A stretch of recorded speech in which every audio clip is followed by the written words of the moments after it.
السلام علیکم ورحمۃ اللہ وبرکاتہ۔ سورہ البقرہ آیت نمبر 40 سے 60 تک۔ شروع اللہ کے نام سے جو بڑا مہربان نہایت رحم کرنے والا ہے۔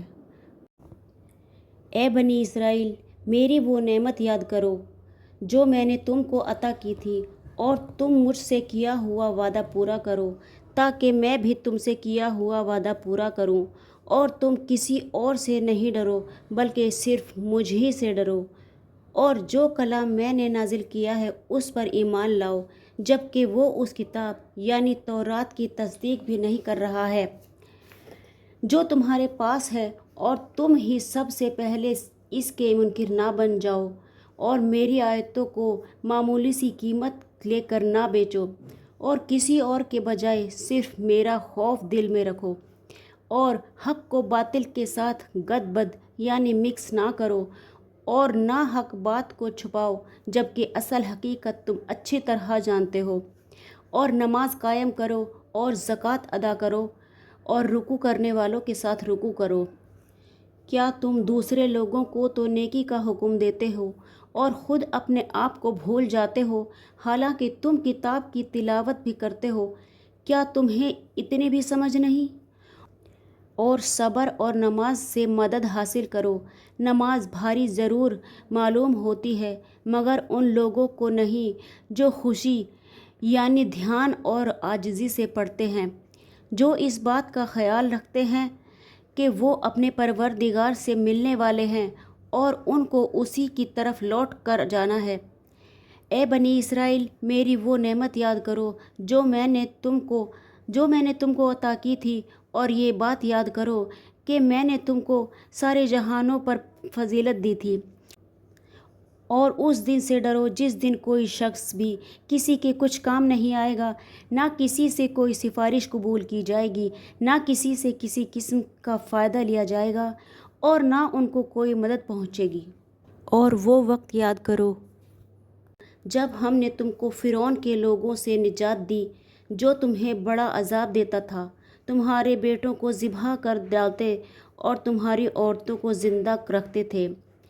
اور اس ساری صورتحال میں تمہارے پروردگار کی طرف سے تمہارا بڑا امتحان تھا۔ اور یاد کرو جب ہم نے تمہاری خاطر سمندر کو پھاڑ ڈالا تھا،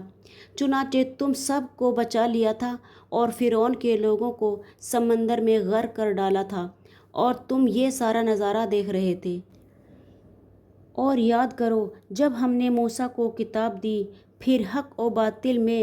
تمیز کا معیار بخشا تاکہ تم سیدھے راستے پر آؤ۔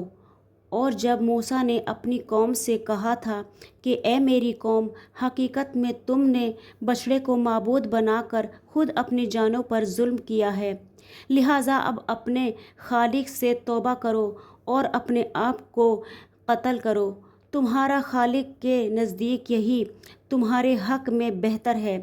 اس طرح اللہ نے تمہاری توبہ قبول کر لی، بے شک وہی ہے جو اتنا معاف کرنے والا، اتنا رحم کرنے والا ہے۔ بے شک اور جب تم نے کہا تھا اے موسیٰ، ہم اس وقت تک ہرگز تمہارا یقین نہیں کریں گے جب تک اللہ کو ہم خود کھلی آنکھوں سے دیکھ لیں، نتیجہ یہ ہوا کہ بدلے نے تمہیں اس طرح آ پکڑا کہ تم دیکھتے رہ گئے، پھر ہم نے تمہیں تمہارے مرنے کے بعد دوسری زندگی دی تاکہ تم شکر گزار بنو،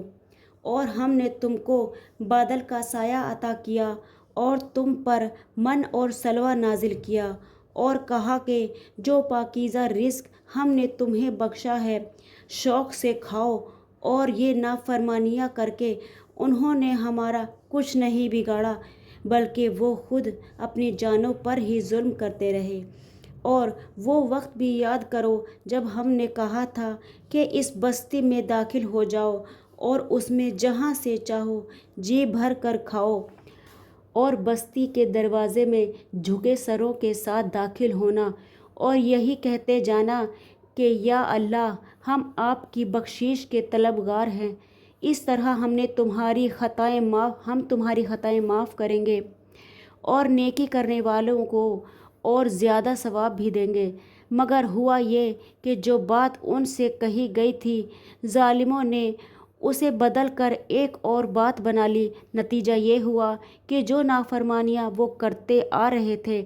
ہم نے ان کی سزا میں ان ظالموں پر آسمان سے عذاب نازل کیا۔ اور وہ وقت بھی یاد کرو جب موسیٰ نے اپنی قوم کے لیے پانی مانگا تو ہم نے کہا اپنی لاٹھی پتھر پر مارو، چنانچہ اس پتھر سے 12 چشمے پھوٹ نکلے۔ ہر ایک قبیلے نے اپنے پانی لینے کی جگہ معلوم کر لی۔